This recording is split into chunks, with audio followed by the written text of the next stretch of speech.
So confusing. Hello, you are listening to the Cerulean Skies podcast or something, or watching it, depending on how you choose to indulge in the Cerulean Skies experience. Once again, Cerulean Skies brought to you by Vita Coco, a very special drink and for a very special lad such as myself. And today, actually, this is still part of our launch stream event, so if you're listening to this podcast posthumously, a posthumous cast, this might be kind of out of context, but this is our launch days. These are our first streams. So in the future, if we're listening to this in like a Mad Max world setting, and everything is destroyed, at least remember that one day we once lived. So I'm joined today by my lovely friend John, whom you may have seen before. Yeah, that's a rocker right there. And then we got Seph, who was just on my Windjammer stream at Hollow Knight. It's 5 hours straight. Yeah, this man's grinding, bro. I swear. He is the lifeblood of Cerulean Skies right now. If you think about it, this is basically just Seph's thing. Yeah. And that's okay. Best guys. Yes, yeah, Seph's guys. So Seph, what are we talking about today, man? So as far as I'm aware, we're talking about classic albums and how they compare to new albums. So it's a subjective topic, obviously. And then just going on to formal discussions on other things that I'm unaware of. Music, metal music. Look, man, I don't listen to metal. Some hardcore. I only listen to generic indie rock. And that's just who I am. Joey, don't lie. You are literally the biggest thrash metal fan I know. Mm-hmm. You've told me dozens of times. Dude, bro, Metallica? I'm just telling you. Not just thrash, all right? I'm just saying. I love slamcore. Fucking degenerate slamcore. So, yeah, actually, let's start with that. That's an album that I've been listening to a lot. It's by a band called Philo Medusa, and it's disgusting. Or Philo Medusa? It's fucking gross slamcore, just like grimy, like kind of shit. A lot of that? Yeah. Trigger drums. It's all like one person, very talented person. Really? Mm-hmm. Damn, dude. You love to see it. Or snare. Impossible drum parts. Super grimy, super gross. Amphibian focused. Amphibian focus. I'm not even kidding, bro. That's the gimmick. We got Frog Slam. Prog Slam. Is that what you're telling me right now? No. It's not proggy though. It's very straightforward, and that's kind of what I appreciate in slamcore. Not proggy. Slam. Frog. Oh, froggy. Yeah. Yeah, bro. Frog Slam. Yeah. So You got it's Pirate Metal and Frog Slam. its favorite item in Animal Crossing is the froggy chair. Yeah. Absolutely. Is the audio okay? I just want to ask that question before I continue. Is the audio okay? And yeah, so that's my addition to recent albums. What about you, John? What is a recent album for you that you've been feeling, that you've been grooving with, man? Okay, recent, but 2012. I think it was 2020. No. It has to be like within the last month. Yeah. Oh, within the last month? I can make an Static exception Dress. for a couple. What? Oh, yeah. Wait, sorry. Say that again because I think I Dress. interrupted. Static Dress, Rouge Yes. Carpet Disaster. This album sounds like 2005. It's fucking incredible. I don't know. I've never heard of these guys before, and then a couple people on Twitter turned me on to them. Dude, floored. Unreal. It sounds like the best parts of like 17 different bands, but also like wholly unique. That's how I describe Loathe too, dude. Loathe sounds like a love child of Deftones and Meshuggah, but like it's its own thing. It's fucking great. But yeah, dude, this album, like, unreal. Blew me away. The first day I listened to it like 17 times in a row. That's how much I fucking loved it. Damn. Yeah, I did 2 or 3 back to back. I scrimbled a little bit. Grimblode? Mm-hmm. Seph, what about you? Have you been? You actually stole one of mine, John. So thank you for that. Seph, what about Static you? Dress, just touching on that. I thoroughly enjoyed that album. Like I said, I got the post-hardcore vibes of 2005, 2008 era, and I just love the. I was trying to think of who the vocalist reminded me of when he sings clean, and it's Funeral for a Friend, and I love it. Yeah, dude, that's what I was gonna say. It sounds like the best parts of Funeral for a Friend, which isn't really that many, because Funeral for a Friend to me is a moments band, right? And I think that like Static Dress like channeled that with a lot of like a mid era, not like mid as in mediocre, but like middle era Under Oath too, and that's what Travis just said in the chat. So hell yeah. I also would throw a bit of Deftones in there too, because Push Rope straight up sounds like Around the Fur, like a B side to Around the Fur. Yeah, I was gonna say the atmosphere. The atmosphere is very drawn, and I love it. That was sorry. That was a fantastic album. Just wanted to touch on that because that caught me unaware. My big one is Red-Handed Denial. I love it. Oh yeah, Canadian. Okay. So my partner and I, she's become a huge fan of them recently, and we stayed up till midnight Thursday Australian time, and we rocked that shit until one. So we had 2 playthroughs that morning, and then I probably throughout today probably listened to it about 10 times as well, along with Bleed From Within about 10 times as well, and Thornhill I got about halfway through. Oh, the new Thornhill. Yeah, it's like. Sorry. I've been seeing people talk about that album, and they're describing it as aggressively horny. There's only so many, that style of vocals I can handle. The heavily, where it's, I don't know what it is. It's Muse but bad. Huh? It's Muse but bad. And like I hear Deftones comparisons, and I'm like, that's if Deftones made bad music, and I'm just like, so which they don't. Gomabot says that Red-Handed Denial. He's not feeling the new Thornhill. Does that resonate with y'all? I haven't even listened to it. I heard one single, and it sounded like Chevelle, and I like that. Chevelle tour. Let's bring it. Interesting. Make it a thing. You're talking about Archangel? Yeah. No. Yeah. I think so, Hollywood? isn't it? Whatever the fucking last one was. Hollywood. Yeah. Nope. No, Heroin. Heroin. Yeah.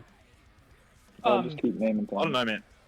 Huh. It just sucks because I was a huge fan of them when they were on Double J and they were a feature band. They were still in high school. I just love their stuff because, as we touched on earlier about that original metalcore, like stuff like Reptile and shit like that, it was just so good. And when you heard them, they're really cool. And I like seeing bands evolve, obviously, but not when it's Placebo but bad, Muse but bad.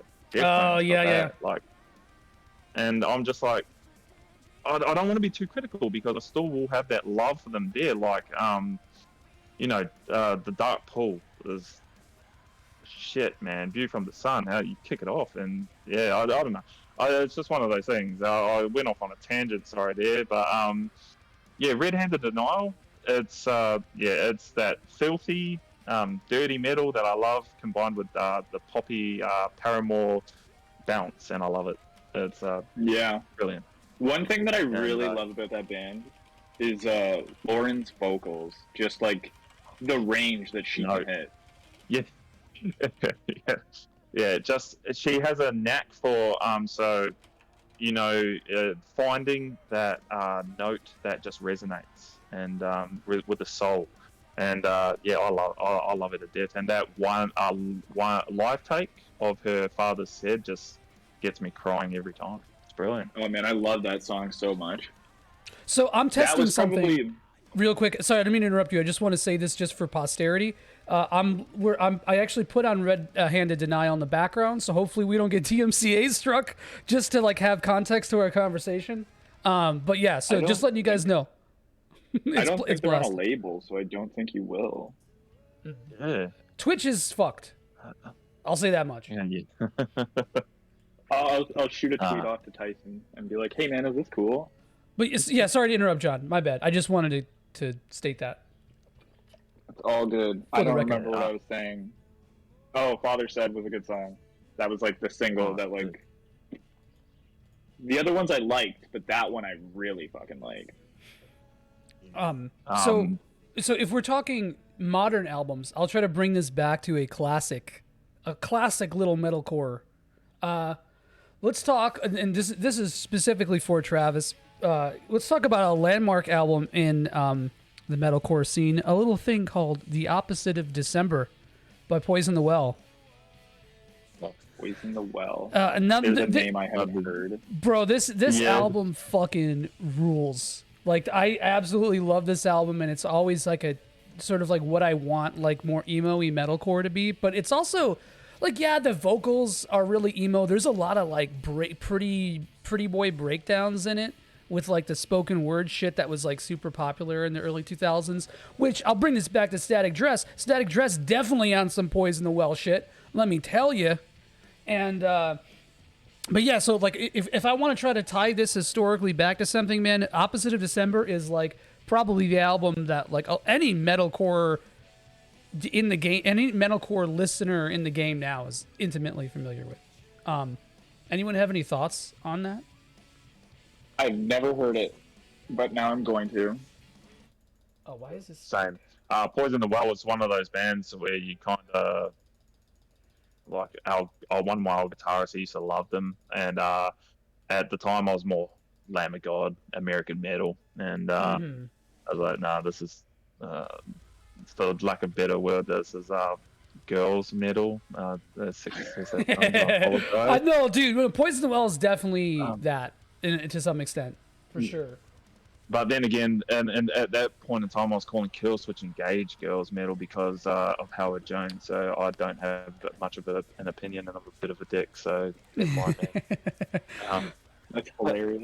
Well, yeah. So that's like before Killswitch Engage like got caught on, was that style, and I feel like Poison the Well was like the grittier, more dive bar version of that for sure. Wouldn't you throw like He Is Legend in there too?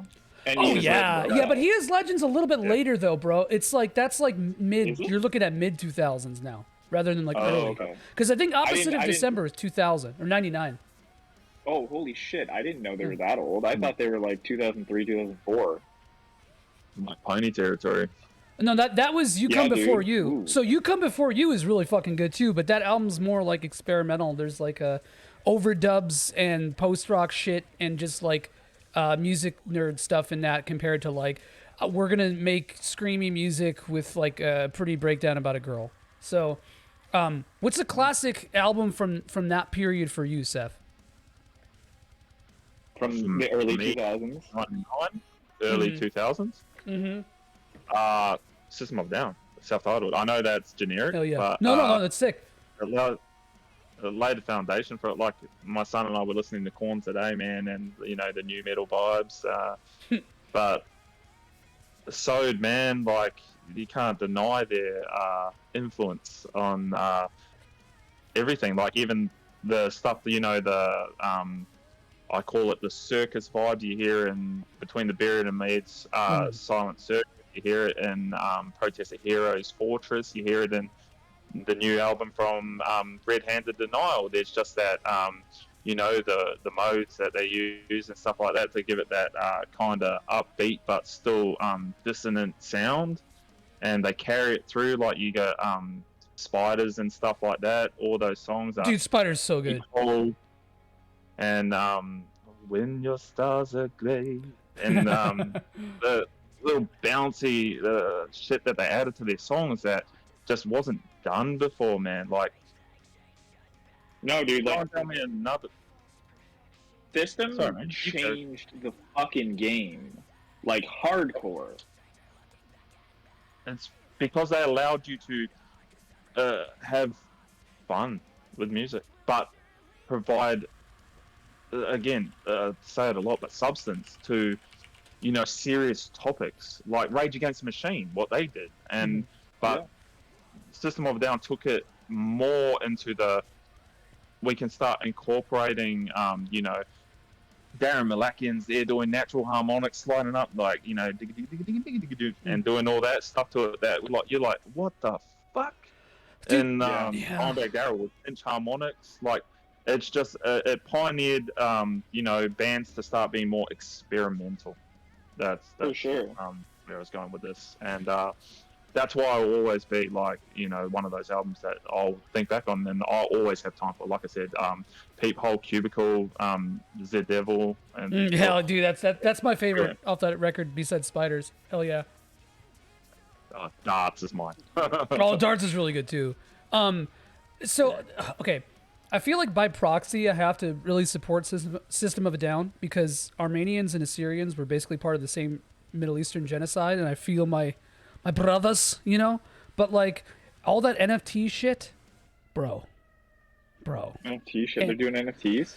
Yeah, Darren Malakian and just like kind of like the fucking I don't know. It's like the system that you're a part of a down. I remember Surge was going to, and then like everybody was like, "Don't fucking do it," and he's like, "Yeah, I'm not doing it anymore." Interesting. That'll be disappointing if so. Yeah. Yeah, but either way, I was a little sad about that. That definitely bums me out. But I mean, you know, it doesn't change the context of the old stuff very much to me. Maybe that's just me like being like making excuses for capitalism, right? But yeah, I don't know. It's hard to really get too in the weeds about that subject, but I just thought it'd be funny to bring up. What about you, John? What's a little classic album from the early 2000s for you? White Pony. It's got to be White Pony. So free. It is literally one of the most iconic and greatest albums of all fucking time. I could sit here and I could talk to you for hours about White fucking Pony. Every song on that album is a good song. I will fight you if you try to say otherwise. No, I agree. Change, motherfucker. Change. You want to go about change? Let's go. Change, for real change though. that Like, org. some of my favorite songs that they've ever written were on there, like Digital Bath. Hell yeah, dude. Digital Bath is incredible. Passenger with Maynard. Night Party. That riff in Night Party. Oh man, dude. I think Night Party is my favorite. Yeah, off of White Pony? Mm-hmm. Either Knife Party or, what's the second to last? No, the third to last, Passenger. Passenger with Maynard. No, that is what, yeah, you're right. Okay, sorry. Yeah, that one fucks. I forgot Maynard. I love when they, when they do it live, and they bring out like somebody else to do it. It's sick. I've seen like Haley Williams and shit on YouTube. Wow. Like they get like random ass people to do it. Also, here's a hot take. Pink Maggot is better than Back to School. I you know what? I have like to do comparative analysis. I have to sit here and do comparative analysis. Pink Maggot is just like so like ambient and dissonant and like fucking weird Deftones that I love. Oh, you and just then blew Back the to chat School. up. You blew the chat up, John. Look at this. Look at what you're doing to our fans. To our fucking fans. Our beautiful fans. Look what you done. You think I'm gonna get this chat up? Yeah. White Pony is straight mid. No. Who said that? Ban. Time to drop the ban hammer. Hold on, I didn't see that. That didn't come up on my chat because I run a VPN and sometimes it has trouble refreshing the chat. Let's take a look. Who said that shit? Oh, that's oh yeah, it's 6, bro. Don't even. Yeah, don't. I think Seph's first time streaming. I think he learned what to do with the 6 chaos. 6 the shit stirrer. You just you just accept it. You swallow it and move on. It's like, okay, all right. If you acknowledge it, that it wins. You know, like it's one of those things. Seph, another new album for you, man. What you got? Album. When are we talking? Are we still talking relatively recent? Yeah, I'll give it 2 months. Release of 2 months. How's that sound? Fuck it, I'll just go today as well. I'll be from within. Shine. Okay. So my love is thrash, just old school thrash, Megadeth. I had Dave Mustaine's Gears of War guitar, Bean guitar. When I could afford a decent guitar, it was the first one I bought, and I had to get it imported to Australia. Megadeth, that was my childhood. Megadeth and Papa Roach. Dude, what? Yeah, my parents. Yeah, so Last Resort 98, 99, and before that, because I was listening to Korn, and my mum's got this 6-year-old there singing "All Day I Dream About Sex" and stuff like that, and then she introduces me to "Cut My Life Into Pieces" and shit like that. So she wonders why I ended up the way I did. But Bleed From Within, thrash metal, man. It's my bread and butter. But thrash metal that happens to stay original. And I've said it a couple of times now. I think they're the kings of the stomp riff, like riffs that just make you want to fucking stomp the ground and smash your head and throw a couple of fists in your house and hopefully not punch a kid. It's just energetic, and it's just sounds good like lyrical content as well, which is really important for me. And just the way that like the vocals are used, drums, everything, it's just awesome. And as someone that's Silosis has been my favorite band for the last decade, I think they're doing it better.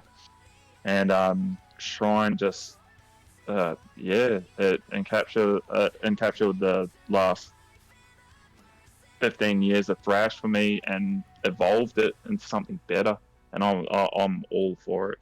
I think we just got a notification. For some reason, it didn't pop up, so that's kind of weird. No. Thank you, Vince. You followed me. Yeah, I was like trying to figure it out. I think something just messed up with my overlay. Anyway, Dave Mustaine is a douche nozzle, but you can't deny that, man. Yeah, you can't. I mean, Dave Mustaine sucks ass. Yep. Thank you. Oh, he's a piece of shit. I'm glad we're touching on this subject in each band we talk about. Rest in Peace does kick fucking ass. Oh yeah, Rest in Peace is fucking great, dude. I think that's is that my favorite? So here, hold on. Before we switch gears too quick, I have a question for you. You said that Seph, you said Bleed From Within is like the ultimate thrash band right now. What about stuff like Power Trip? How would you compare? Because I've heard Power Trip's one of the fucking best that are doing it right now. Yeah. And I think Municipal Waste, but maybe that's wrong. Municipal Waste. Yeah. Municipal Waste is almost satirical, but effective at it. So. Yeah, and I don't know, man. In the great words of Born of Osiris, the composure of my soul is harmonized by the sounds that travel into me, and Bleed From Within do that. Their music just vibes. It gets my the goosebumps going, and that's why all those bands, it's all subjective really, but Bleed From Within is, I'll be honest, I've only really been listening to them for the last 4 or so years. They're like Moths to Flames. I fucking hated them. I was just like, I can't stand this band, and now they're one of my favorite bands. And Bleed From Within, when I heard their first album, I think it was 2010, 2012, I was like, nah, fuck this. And then the last 3 albums have been just from Era have been epic, and I'm just like I said, it's the style that they do, it's very anthemic, and and I love that. I love that shit where it's anthemic, and there's power behind it, and it's delivered well. And that's why, like I said, my subjective opinion, they're just doing modern thrash, where they're incorporating elements of fucking periphery. I hate that word, but periphery, and then they add. There's riffs that are straight Pantera, they just domination riff. Yes, yeah, that's it. And then what they yeah, and then they add the little leads that Periphery do in all their songs. You know how that's what they would do. They do their little technical toddler mad stuff over the bounce. So they're combining the Pantera old school thrash, and then they're incorporating like the new age sort of modern metalcore vibes to it, and they just that combination, man, it's just a perfect recipe for me.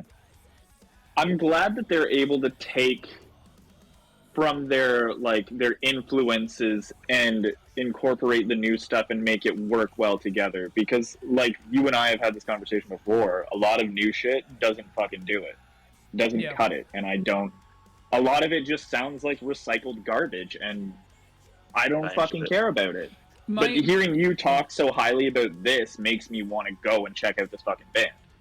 My throwaway comment about that stuff, mostly used ironically, is the new shit sucks, because I feel like it honestly applies more often than not. This is the new shit. It's sometimes the new shit sucks, you know. Dude, more often than not, the new shit sucks. Like I was saying earlier, like metalcore has kind of become this cookie cutter fucking chug riff, shitty lead, chug riff, shitty lead, Cookie Monster. You know what I mean? That's why, like, I think it was last year when Era's new album came out, I listened to that fucking thing front to back, and I was like, I was not big on these guys before, but this is how you fucking make a modern metalcore album. Front to back, it's fucking crazy, it's technical, it's amazing. That's it. Like, do something new, be experimental, have fun with it. Stop putting out the same fucking shit over and over and over again. Get sexy with it. Like, honestly, I feel like that's always the phrase. Like, because it's like, it's so easy to just fall on like formula, but you know, and which is fine if you're into it. But I think a lot of bands just kind of do the typical stuff just to you know, meet a quota almost. It's like they're cops. Yeah, really. And like there was a lot of bands like Born of Osiris and fucking After the Burial and shit that felt like they were just phoning it in and doing the same the same album over and over again for like a number of years, like completely made me drop out of them. Vocals don't, you know, like they've got the same it's not false chord scream that and it's like they do that the whole time, and then they they throw in a little like here and there, and it's just like. And then you got just this guitar going,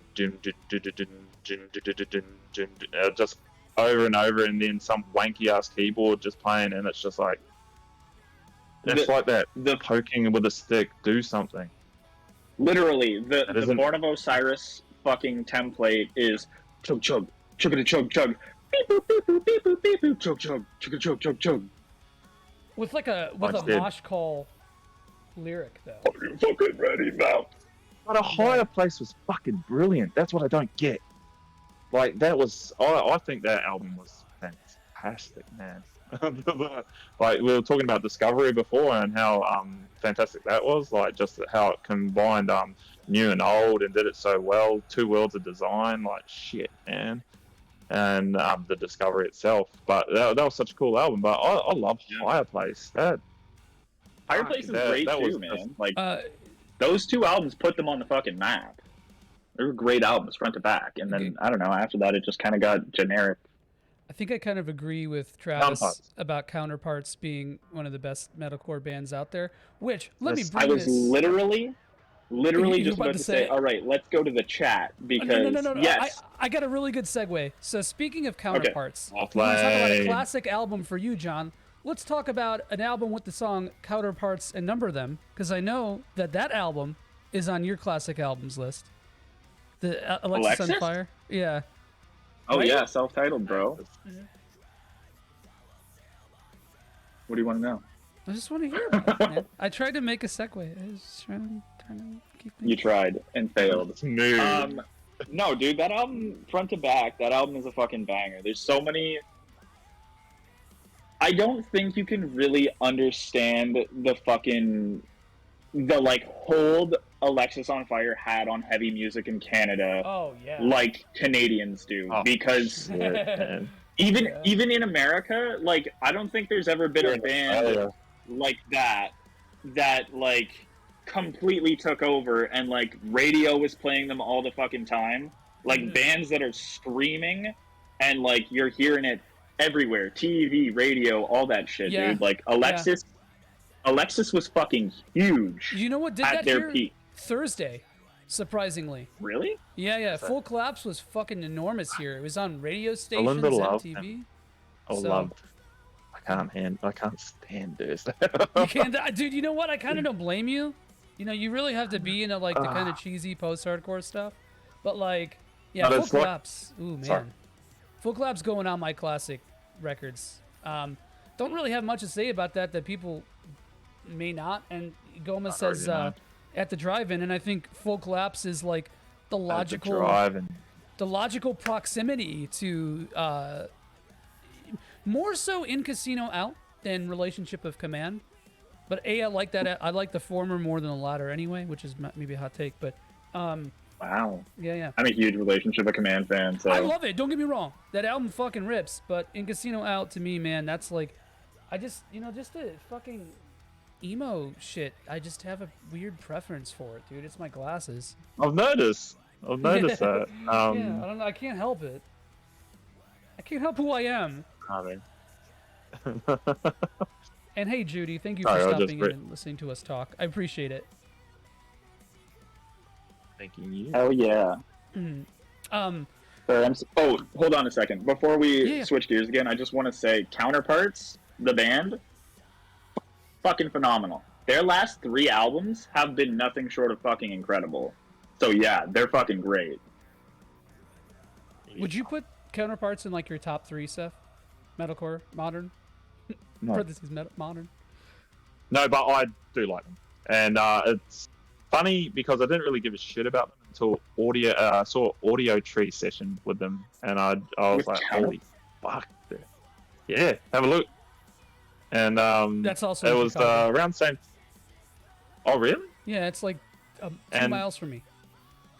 I've been cool. to like a handful of sessions there. It's sick. Nah, you gotta understand, you fellas seem to like a bit more of the like Alexis on Fire and stuff like that, like actual metalcore that pioneered that 083 riff, like No, I legitimately almost wanted to start this off with 7 Angels, 7 Plagues, and you know, like, and then by extension Misery Signals, but I didn't. Yeah, see, I like Misery Signals. Misery Sig. My type. Dude, around that era, especially around like 2004, I was between The Buried and Me and Dillinger Escape Plan. Like, oh, dude, I was just hooked on Ironworks. Like, that was my god, dude. My stuff.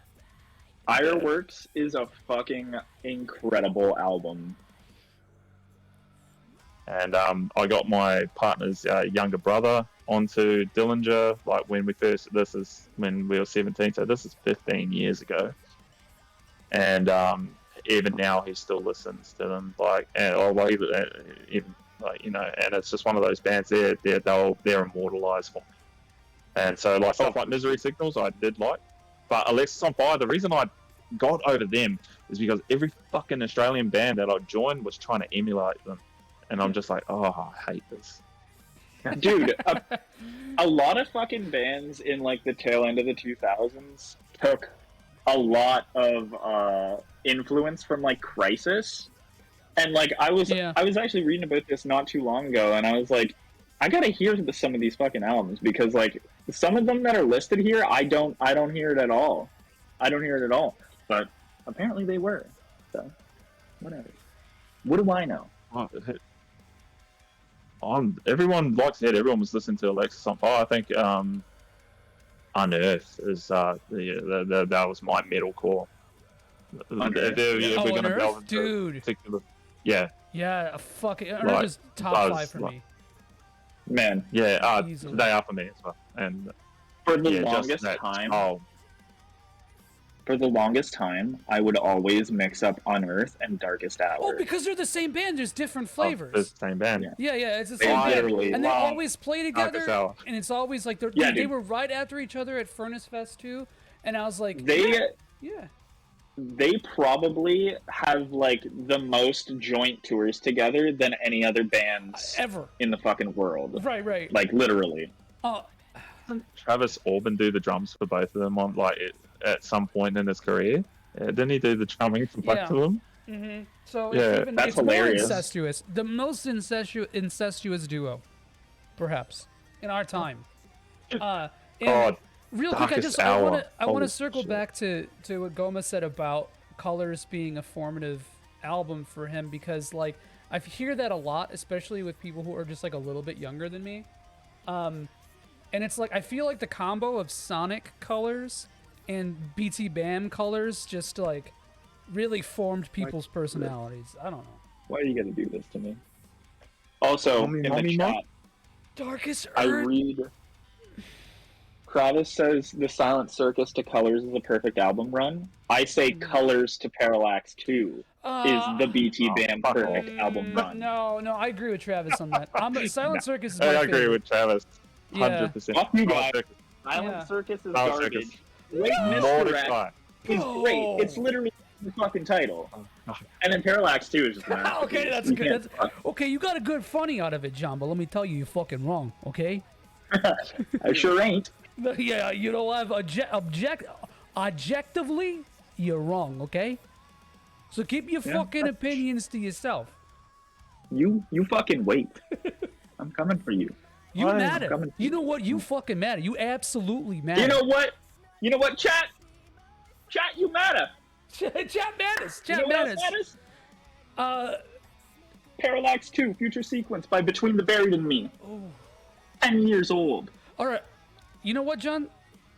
All right, 10 years? Okay, what about now? Hit me with the recent, brother.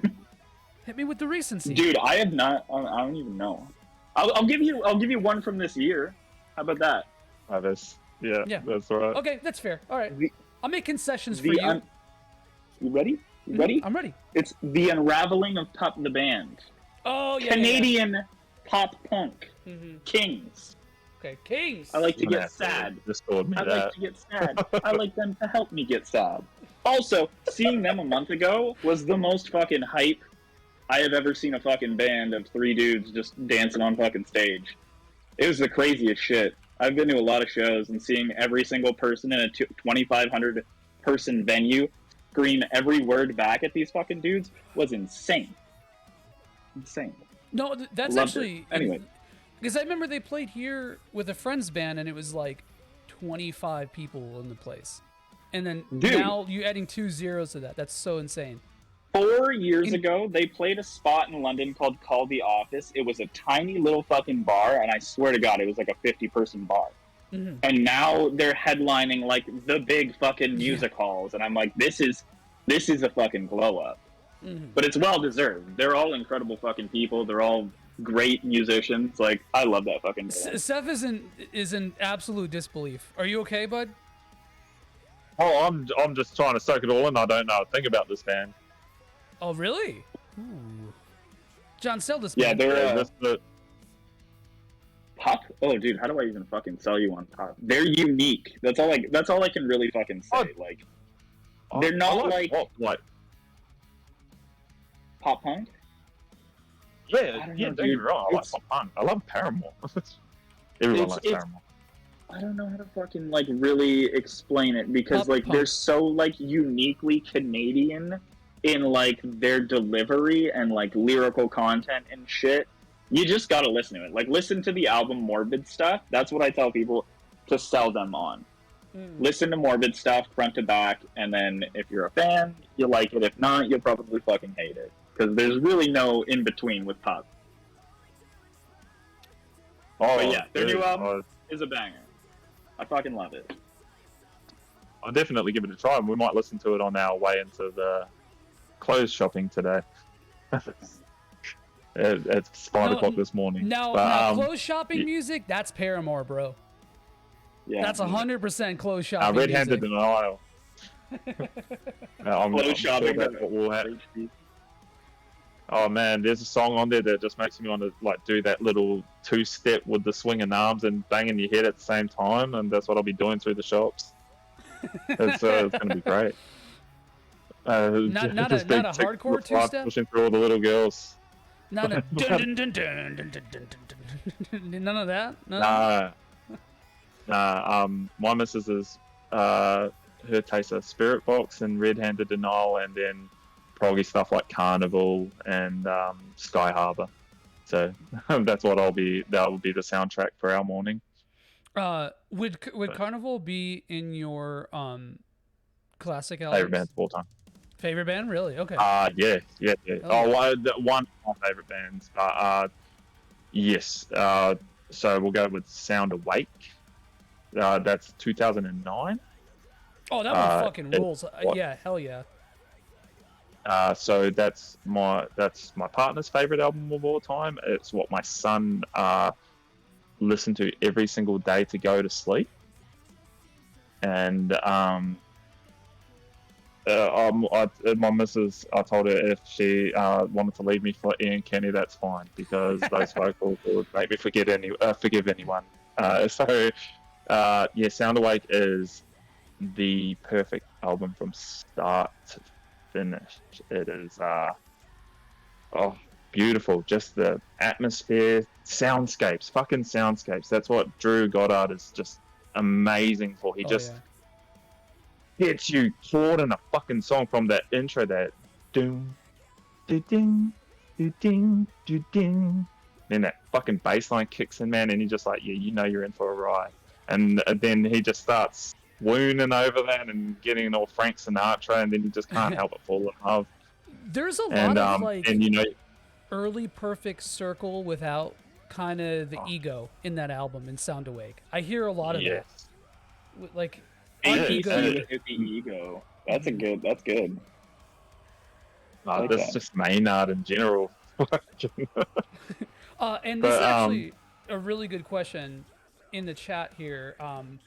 What are your, because you said atmospheric right when I read it. What are some of your any atmospheric metal albums that would make your classic list, Seph? Carnival. Literally all of them. Yeah. Sky Harbor's Sunshine Dust recently. That album literally is an audio landscape for motherfuckers that love that sonic vibe.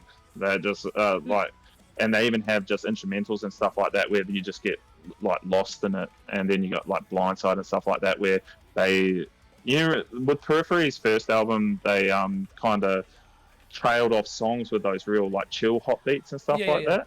But they're very rhythmic and the electric drums in there tapping away and stuff like that. So Sky Harbor's album took that but made it more so you can mellow out. So I don't know. Comparison is get stoned as fuck and then listen to some good old chill metal. Sky Harbor's a big one. Just everything Carnival. Not so much the matter, but asymmetry and asymmetry is an audio experience, and then of course Tesseract. Tesseract is the gods of just audio soundscapes, and they are, especially when you. Pardon? Any band that Dan Tompkins has been in. Yeah. Fell Silent. Oh, not Fell Silent. The fucking. Oh my gosh. I'm having a mind fart. You take the You said lead Sky here. Harbor, so I'm going to talk about a classic one with the song "Goodbye Sky Harbor" on it. Little joint called "Clarity" by Jimmy Eat World. Oh my god. I think that's pretty good. I like that album a lot, though. That would be a very classic album for me. If we're talking emo shit too, because that was one of the first things that you get. That's like the Final Fantasy or Dragon Quest of second wave emo, I think. Clarity by Jimmy Eat World. You hate it? Yeah, I never got super deep into Jimmy Eat World. Are you telling me you don't like the Salt Sweet? What is it? Salt, sweat, sugar on the ass. Sugar on the ass, the salt is sweet. Yeah. Okay, Bleed American, yeah. That's the only fucking album of theirs I really dove into. But I've that one's good. That I like that one more, some of their shit is so good. Clarity, and there was another one. I think think of Futures is really good. That's more like Futures, that was the other indie one. rock, but like I think it's like it's got a really good tone to it. The production is great. Like, just like the effects sound really lush. It's a very textured album. I enjoy that. I remember I played a couple songs from it in the car while we were driving somewhere. And my girlfriend was like, "Oh, if I knew Jimmy Eat World had songs like this that were good, I would have listened to them a long time ago." Dunked. So, absolutely. John, classic for you. I'm just going like whatever now. So are we just throwing whatever now? I'm just trying. Yeah, I'm trying to like keep a through line and see if you can make. Okay. Yeah. Protest the Hero, Fortress. Oh, Fortress. 10 out of 10. 10 out. Yeah. That is in my top No, 5. that is definitely my top 5 of all time. Like, that album front to back is fucking incredible. Some of the craziest guitar work that like set the stage for so many fucking bands, man. Like, a lot of people attribute Keziah to being like they're in, but Fortress took everything that they built in Keziah and just fucking created this fortress of incredible musicianship and sounds and lyrics. Everything, dude. Front to back. Fucking incredible album. Here's a question for you, Seth. What is your favorite song on it? Ooh. Blood Meat. Blood Meat? Really? Yeah, it introduced me to Protest, and it's the nostalgic attachment that I have to it. Just learning that song on guitar, and like, you know, being what was I? 17. I was 17 years old when I picked up that guitar after I first heard Blood Meat, and just that intro, man, and then that bluesy little how it kicks into blues, and I was just like, fuck yeah. And then that crazy little 14th, 15th lead you got, and I was just like, this is, and the speed, and just wrote his vocals over it, and it's just that, oh dude, it's, and then I could go on Sequoia Throne and all those, but nah, Blood Meat 100%, just because, like I said, when I saw that song, I was just blown away. And then when you find out that these guys are only like 3 years older, like they're 20, writing this shit, and I'm just like, I'm this aspiring young guitarist, and I bet you every single guitarist that's in a tech-heavy band, Pliny, Jake Halson Lowe, the guitarist for Pliny, straight up said that is the soundtrack to his teens. Like, that influenced him to be the fucking kick-ass guitarist that he is. Every mathy core guitarist that you know of, that's there in their top 5, top 3, without a doubt. And just the fact that they were so young, influential, they were so unique. No one was writing music like that. No one. You'd show me an album that traversed technical landscapes that, fuck, I'm using that word a lot, protested, like, with that album. Sure, just in general, still to this day. My dog has a perfect response to this. I don't know if you can see it. Nice. Yeah, dude. It's funny that you said like Blood Meat was your first song that you heard and that's your favorite, because the first song I heard was Limb from Limb, and that's my favorite. Oh. My buddy, he's like, hey, you like video games and shit, listen to this, because there's like a breakdown and it sounds like video games. It's like that weird like keyboard bro, part. Dude, it's got 8-bit sounds in it. It's like, oh, so cool. Yeah. And I was like, okay, like, yeah, that's cool, but this song is fucking insane. Like, what are you showing to me right now? That song still intimidates me 15 years later to play. Yeah, no shit. It's fucking scary. That is an exercise in finger stretching. You know what song still fucks me up to this day to play, and I'll connect this to a classic album too, is Deadbolt by Thrice.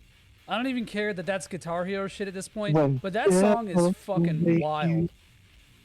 Like that, like the first song. Oh, sorry. No, I was gonna say that. Like that was like I think the first song I ever learned that I was like, this is not just open chords, like. Yeah. Oh yeah. That's what I was gonna say. That was the first song I ever sang for Battle of the covered live. for Battle of the Bands. I was 14 years old, and a guitarist comes up to me. He'd seen me sing in a band, and he goes, "Have you heard of Thrice?" And I was like, "Fuck no." And he goes, "Check the song out." And I listened to it, and I obsessed over that song for a whole week. Had to sing that and also sing that at the same time. Bloodwork by 36 Crazy Fists. Wow. A name I haven't heard in 36 years. Yeah. Right. And so I had to learn those two songs, but Deadbolt, and then I became obsessed. And I spent 6 years trying to get my missus into Thrice. So that album is my favorite of theirs for sure. But I owe Thrice to my entire musical upbringing. So I was like, before I listened to Thrice, that was like the first like quote unquote underground band that I listened to pretty much. I had a cousin who lived like 2 miles south of Irving, California, where I believe they're from, or at least where they played a lot. Irvine. And it was like right when Identity Crisis came out. And he sent me a CDR with that album and First Impressions, the demo of it. Or the demo EP that they had before that. And I got it like in the mail, and I thought it was like illegal. You know, I was like, this is like around I was 12 or 13, I think. And this is like around the time I first got a computer and discovered emulation. So I was just like raising my black flag, man. You know, and I listened to that album, and I like, because, you know, there's the Dragon Ball Z clip in First Impressions. It's like the Kakarot thing. And I was like, dude, people who play music listen, or people who play music like play video games and watch Dragon Ball. And so that like got me spiraling downward. I remember there was a site called Audio Galaxy, and it was like a, you know, like just like an MP3 hosting site. And actually, I think it was based in Australia, funny enough. And I remember, you know, finding artists that were similar to Thrice at the time, and just like going down that divergent rabbit hole. Like, one of them was like Boy Sets Fire, and that got me into like the more like political side of like hardcore stuff. And then I remember I would get CDs, and I would look at like the thank you notes in them and look at the bands that they thanked, and I would check out an album, usually like kind of blind, because we had dial-up internet and it took like literally a day to download a song. So yeah, Illusion of Safety, dude, that is like, to me, that is like pure classic. And I think that like you're talking about an album that like greatly influenced so much. I think that album influenced, and our Artist in the Ambulance influenced a lot more than I think people even realize. It's like a subconscious thing. I would definitely agree with you there. It's funny, whenever I ask like friends of mine, like, what was the Thrice album that got you into them, it's an even split down the middle. Like, half of them are Illusion of Safety and the other half are Artists in the Ambulance. That's so weird, because to me, I always see like the what is it, Visu? Is that how you say it, Visu? Visu? Yeah, it's either that one or Artists in the Ambulance. I never really hear anything before then, because they were like a skate punk band with metal riffs. Yeah, dude. I love this. I remember I recently listened to that album for the first time, and I think I was like messaging you. I was like, "What the fuck is this?" Yeah. It's 7 genres, all like in a polycule with one another. Yeah, so it's a wild ride. So that one's definitely a couple of references in stream to Thrice to the SC, like Whole Fast Hope. Oh yeah. Yeah, I will always try and throw in a Thrice reference wherever I can. They were actually a band that when I was a teen and going through depression, helped me cope with it a lot. Same, yeah. And just the stories, like Dustin Kensrue's stories and stuff. He's a fucking poet, man, and just even stuff that's you know, has no relation to emotions or just, you know, the gentrification that he goes through, like, you know, so put your faith in modern steel, like just the subjects that he touches on and that no one else is singing about. And yeah, just it shows that he's a very observant individual. For sure. And I love it, man. Dude, there's a post-hardcore pastor. You know, I mean, Yes. he's definitely God guy, 777. Yo, 100%. But it's like that was But, one of like- the things that like really bridged that like bridged. There were things that like kind of bridged the gap to me a lot because around the time I started getting into music like that, I was like vehemently like atheistic because I was 13, right? I was edgy, and one of the things for me, I was like, "Fuck God," but then I was like, "But Thrice likes God." And I thought, like, it helped me. Oh no. I don't know. This sounds really corny, but it helped me sort of like look at things more holistically, or like, yeah. There. It was like I don't know. Thrice like helped me like respect a lot of things that I would just be angsty toward otherwise. If I respect it. Yeah. No, I 100% agree too. Because, like I said, raised in a religious family and having it forced upon you made me not want to partake in it. And Thrice gave perspective because, you know, how the fuck can such a genuinely nice bunch of dudes write such fucking heavy music and then beautiful music? It's funny though. That's what metalcore does, and you know, rock music does. There's a lot of proximity to Crizzo in metalcore. I mean, you got shit like the early 2000s stuff like Cornerstone. Yeah, a big band like Under Oath is a perfect example of this, right? Just deeply God loving. They were, and they're not anymore. Sorry, John. I kind of like glossed over you for a sec, but oh yeah, recent album for you. You haven't talked about that. Recent album. Mm-hmm. Fuck, dude, I don't know. Now they say fuck. I'm trying to think now, because like this year there hasn't really been a whole lot of stuff that caught my attention. I've been playing a lot of like catch up with like the past few years. You know what I mean? Like I'll find something like this year. I'll probably top out at like 10 albums that I really pay attention to that I fucking love, and then there's like all this other shit. So I don't know if I'm gonna talk about something. I'm gonna bring last year and talk about Era, self-titled. It's still. Oh wait, no. Didn't the deluxe come out this year? Yeah, that counts. And the Solid Sentia and stuff. Yeah. So it counts. Era self-titled deluxe edition. Yeah, no, that album is just fucking. It's so nutty, dude. Because like you're so used to like metalcore being this plain ass fucking shit. At least like the generic shit that you hear all the time.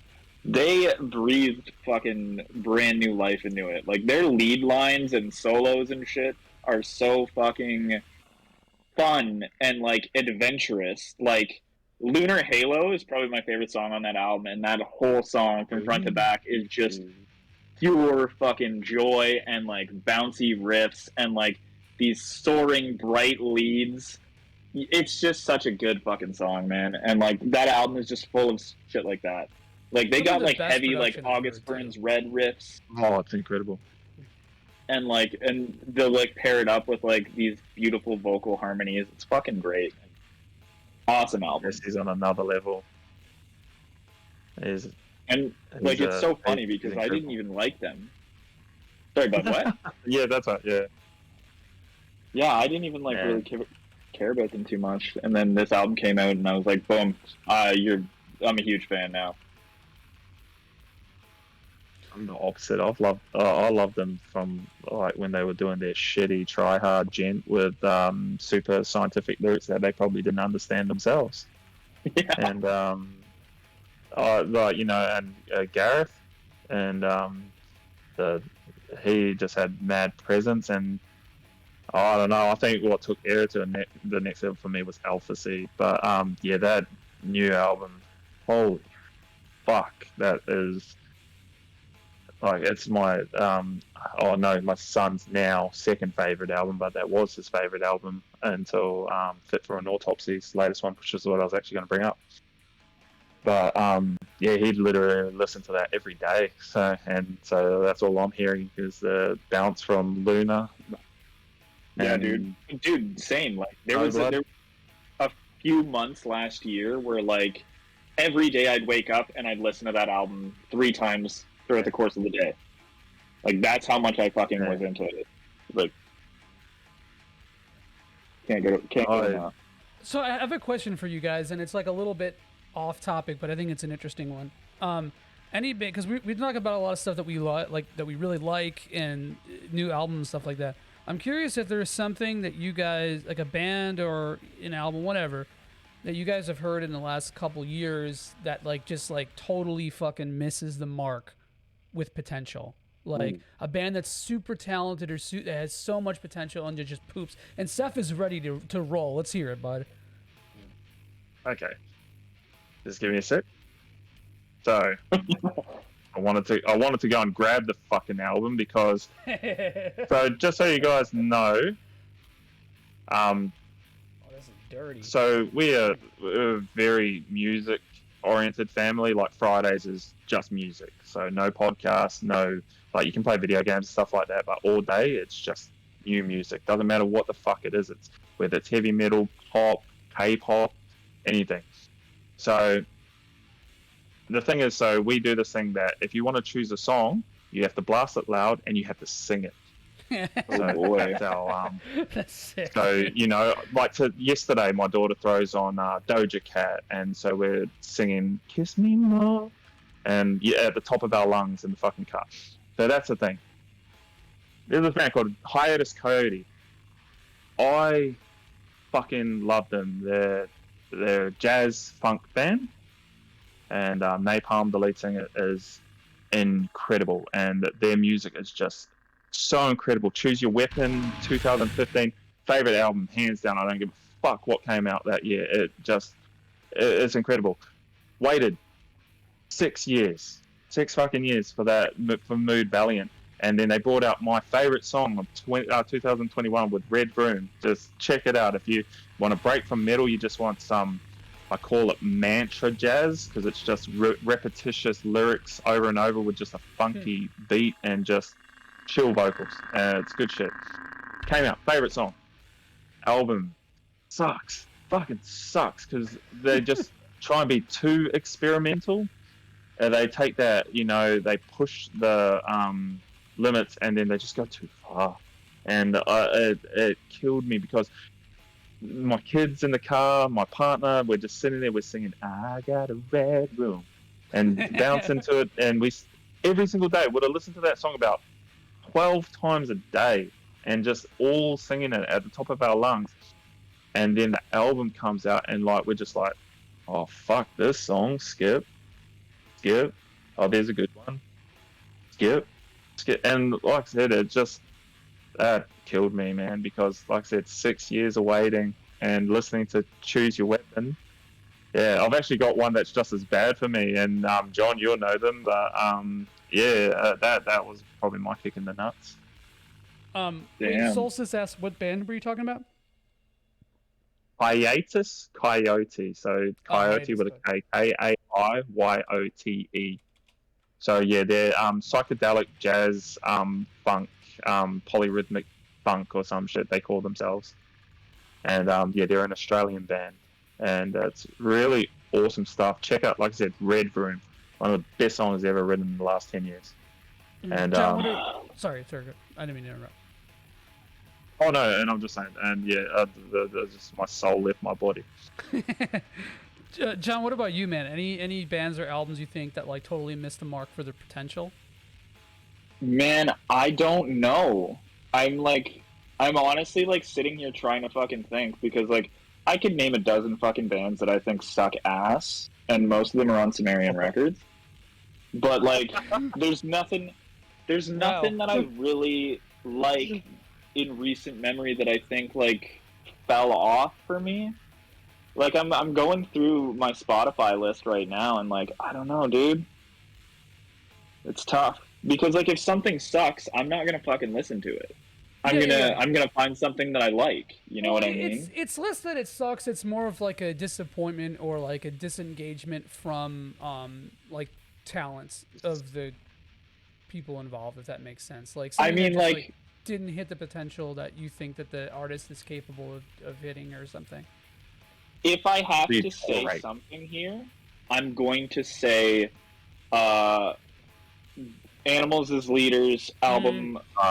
What the fuck was it called? The Madness of Many. That's a really. I good didn't example. like that album at all. That album fucking sucked. And like, was dookie, I man. listened to That was pure butt listened to cheeks. it once, gone, never again. And then they came out with that new album this year, Parisia, I think it's called. And that album is like the ultimate return to form. And it's like, let's just pretend Madness of Many didn't even fucking happen, because it sucked. And like, I don't even want to say it sucked, because there are people out there that do like that album. But for me, it missed the entire mark of everything that I liked about them.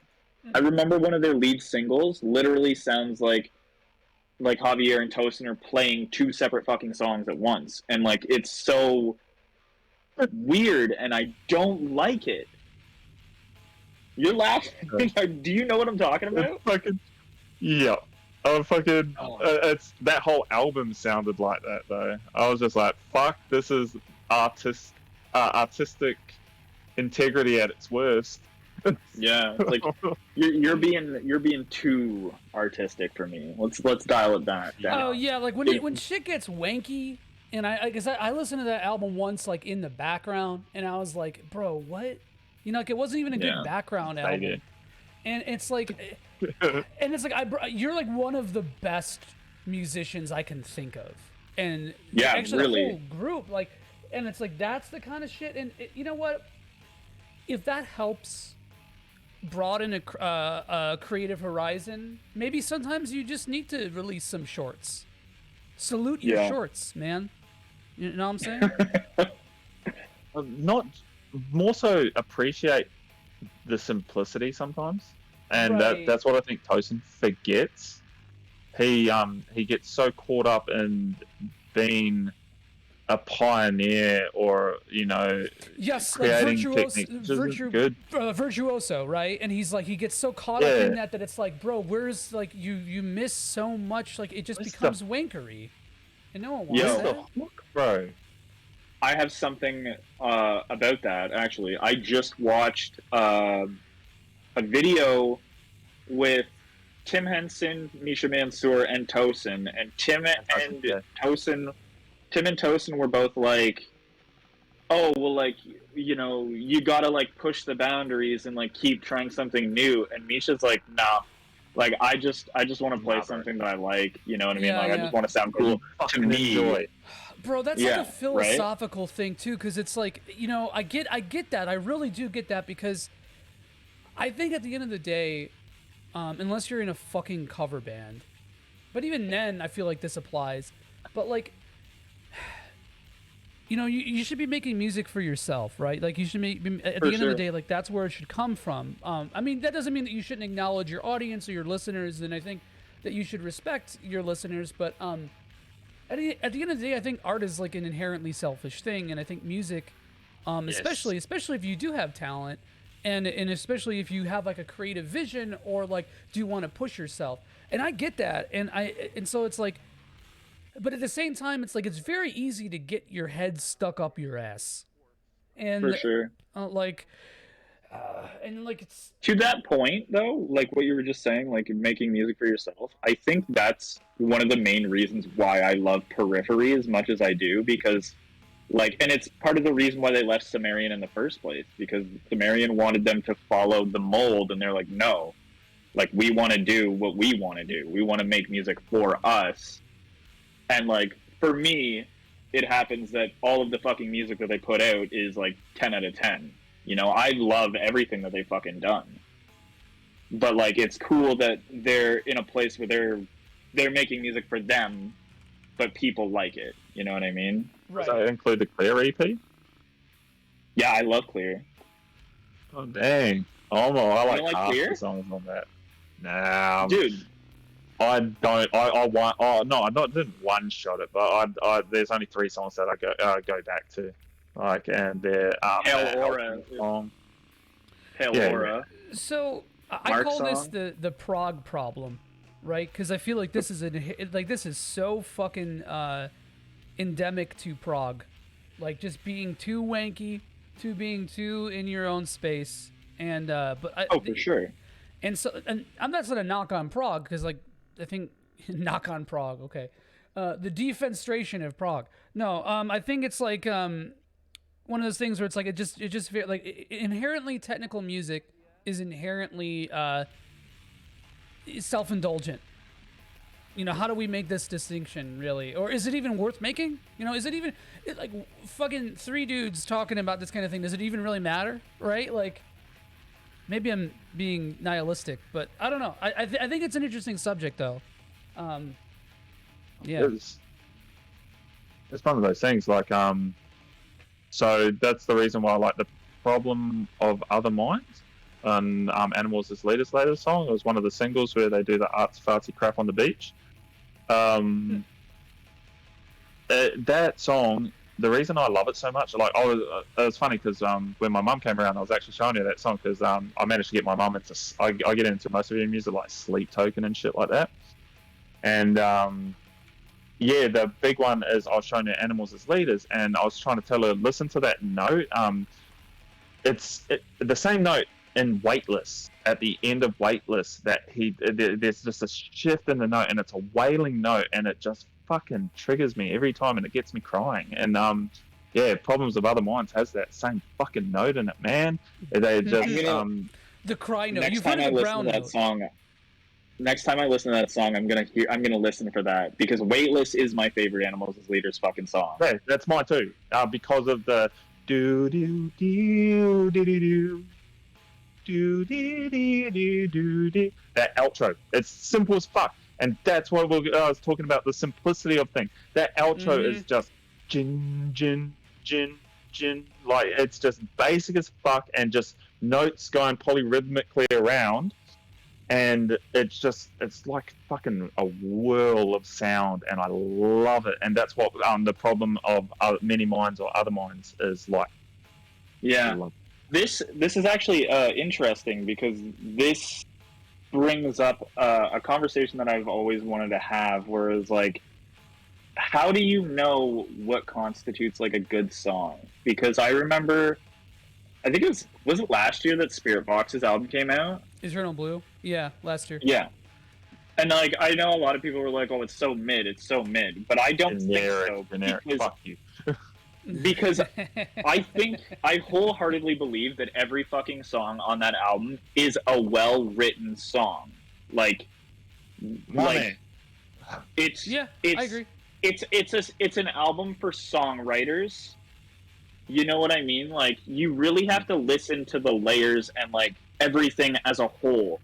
And I think that album like it excels in songwriting ability, and like people disagree because like they listen for a certain thing in it. And like this also ties back into like, you know, it may sound simple, but like it's good all the way through, whereas Animals as Leaders had that problem with The Madness of Many, where like they weren't going for writing good songs, they were like, let's see how further we can up ourselves.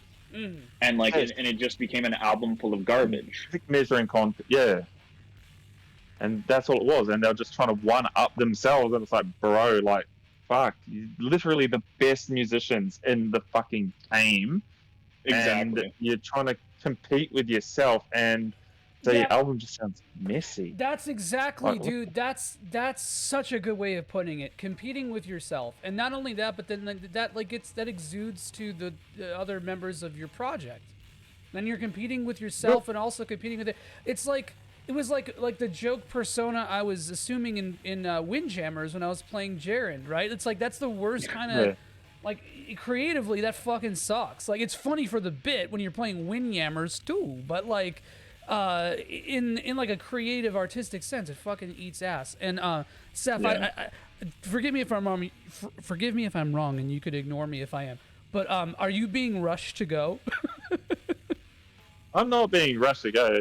Belinda's actually been incredibly patient, and because, like I said, we're going to go to some early clothes shopping. Just a couple of points before I go, just to touch on what we're talking about, simplicity. John, you're saying that you don't like After the Burial because it sounds repetitive. Same with Born of Osiris. After the Burial are my thumb band. That's why I love them. they're Your dumb band? Dumb band? yeah. So Okay, all right, hell yeah.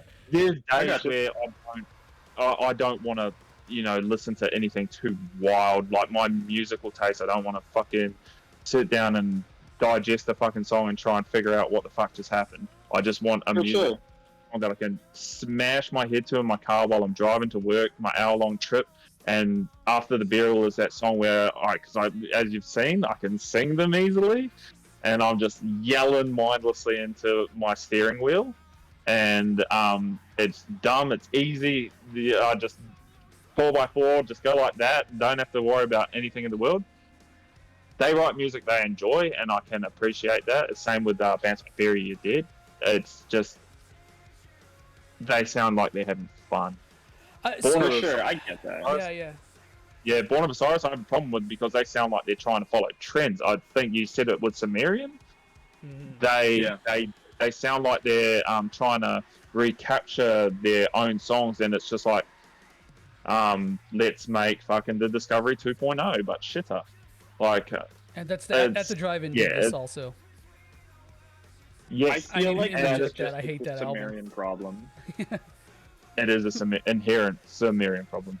And you're spot on about Periphery, like going off on their own and becoming the creative animals that they are, because they are all fucking creative, artistic individuals, and they can all embrace one another. Like, I fucking love seeing Mark's how he embraces inverted chords, and he's so proud of them. Like, he has those glistening little fucking chords to it, and then seeing them over Misha's, like, he loves the bouncy, higher end shit, and then you've got that and it sounds beautiful, and I love how they incorporate their. Jake has like those beautiful, like clean atmosphere. He does the atmosphere. Yeah. Yes. Yeah, and dude. I love that about Periphery. It's why I have always loved them, because they do their jobs so well, and they're trusted to do their jobs. That's what I appreciate about them as a whole, and why they will always. You know how you got bands that are must buy. Like, I usually go with this 3-song thing, so I'll listen to the first 3 songs. If I like it, I automatically buy the album. And so, they do singles. And so, because you've seen, I think I've shown my CD collection, and vinyls, I have to support artists. Like, they've got to get paid. And so I listen to the first 3 singles. If one of them are iffy, I'll give them a chance, and I'll Spotify it. If I love it, boom, done. Periphery are a must-buy band. They've always been a must-buy band for me. As soon as an album comes out, it's like, bam, done. And it's because of that. They trust one another to do their jobs, and they do a fucking awesome job because of it. I agree. Always. Like, they've never put out a release that I've disliked. I mean, maybe that like Live in London album that they put out, but it's a fucking live album, right? But honestly, it's hard like, to capture that fully live too, like especially sound and shit. Yeah.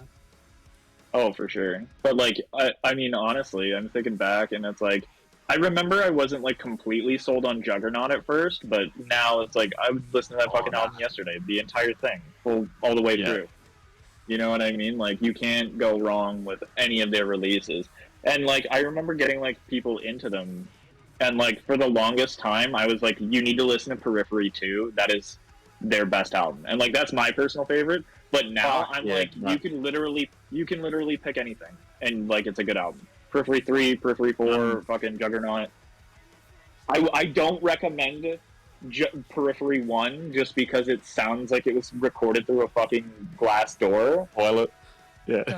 I love how this is analogous to like every JRPG. Like this progression. Hearing John talk about Periphery albums is like hearing me talk about like Final Fantasy versions. I don't know. Oh yeah. Just wait for Periphery 5. You can attack yourself. It's a good one though. Final Fantasy favorite 5 Periphery song. What's fuck. favorite Periphery one single song? Oh shit. G from Periphery 2. Wow. Yeah. Joey, do you got a favorite Periphery song? Gun to my head. Yeah. Marigold. Nice. Seph? Oh, Ragnarok. Ragnarok, that's a good one. No, Fucking dude, just G that, for me.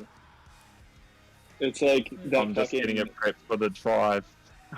nice. G, yeah, I think that was for me. That was like the first time they used an 8-string recording, and like Mark has this fucking crazy rhythm solo where like he like does like these like insane fucking chord progressions, and they're like, "That's a rhythm solo. You just did a rhythm solo." Like, listen to that song. And like, I remember years ago, somebody they used to do like orchestral covers of their songs on YouTube. They're long gone now, but somebody did one of G, and it sounded straight out of a fucking Final Fantasy game, and it blew me away. And I I'm remember like that. Yeah, I remember that. insanely upset that they're nowhere to be found now because like I miss it. On that note, I've got love and leave you guys. I've got a very patient missus to please. I got So you. thanks for having me, guys. And Thanks for hanging out. I'll man. be watching the rest of it. Yeah, I'll be watching the rest of it in the car trip. So have fun. Thanks, bud. Yeah, Good to dude, see thank you. you so much. I gotta fix this overlay a little bit, then we can close this sucker right out. Oh shit, right out. Give me 1 second. John, fill this space, please help me.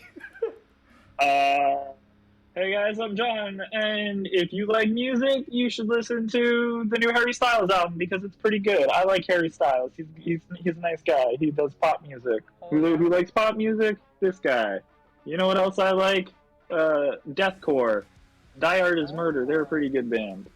I saw them last night. They were great. Oh yeah, how was that show, John? Oh, it was fucking good, dude. It was so good. Who opened? Brand of Sacrifice. They are a deathcore band from Toronto, Ontario, Canada. They initially started as like a berserk band, like they wrote songs about berserk, hence the name Brand of Sacrifice. But guess what? They've expanded their horizon. They're good. I like them. They put on a really good fucking show. This dude breathed so hard, he almost brought the fucking roof down. That's what he did. Thank you for that, John. I do want to connect one last thing before we peace out, because I thought Seph was going to leave earlier, but we actually filled that time quite well, I think. I'm going to connect this with JRPGs a little bit when you're talking about Spirit Box, because I didn't really listen to Spirit Box much until I knew they had an album called Eternal Blue, and I play a little game called Lunar Eternal Blue. And so, honestly, like, this is really fucking cheesy, but hell yeah anyway. The song, the title track to Eternal Blue does fit the themes of that game somehow. It's wild. Yeah? And, there is this, like, strange sort of narrative I had with myself about, like, trying to connect the two that, like, made both pieces of media more engaging to me, right? The concept of, like, matching the lyrics with not even the lyrics, the music, the textures of that song and of that album and of that game and stuff. And I think that whole connection, that cognitive process is a big thing that I think this project with Cerulean Skies has been kind of interesting to me, because I feel like so often there, like, things in the gamer sphere need to be like one thing. It needs to be a gamer thing, or it needs to be or even on, like, the music side of things. Like, if I'm, like, the DIY punk scene has to be the DIY punk scene. Like, there's no, like, fucking overlap in the Venn diagram of things. They're separate circles, and I don't think that should be the case. So I do think that like this is making my heart a little bit warm, because I feel like it's something that I've wanted to do for a while, and, like, talking about this kind of stuff with you and Seph has been, like, cathartic in a way. So thanks, man. Really? You fucking matter, Johnny. Thanks, buddy. You matter. And to the chat, you also matter. And that's you guys matter. But yeah, I think that should pretty much do it. We started a little bit later, and we're ending a little bit later, so that's perfect timing. Anything you wanted to drop real fast just before we say goodbye and get ready for the next stream? No, dude, I got nothing. It's been a banger, and, hopefully we can do more of these down the line. Hell yeah. And I hope that you guys liked what you saw. If anyone here in the chat is interested in some of the stuff that we talked about, join our Discord, which is, I think, this. Yeah, all right. I just typed that in randomly. That was what it was. Join the Rock. Discord. We have a music channel. It's very easy for us to link you guys stuff or just, whatever. So, hell yeah, please talk about this stuff more. I mean, I think one big thing that might happen is that, like, people think that we just listen to heavy music or we just listen to emo, and, like, that's not true, man. This is just Not kind of true. like what we sort of overlapped on. So there's a lot more here. We could poop out a lot more content. We could push our creative boundaries, be a little bit wanky, right? That's find that middle ground. But yeah, that's all I got. Anything else, John? Anything you want to say? Nope. We're all good here, bud. All right, thank you guys so much for listening. Thanks, John, a lot for hanging out and chatting with me, and Seph. And Seph, if you're still there, man, it was a pleasure always. Actually, especially big props to Seph for literally staying up all night in fucking the land of the spiders to hang out with us and stream content for this event. So again, thank you guys for hanging out. Thank everybody in the chat. We'll see you in a little bit with what are we playing? We're playing Metroid? Yeah, we're doing Metroid at 3:30. I think is what. Yeah, Metroid at 3:30. So we'll see you guys in about an hour. I might fill out some space with just like a little talking thing or just something like that. But yeah, thanks again, John. And thank y'all. We'll see y'all soon.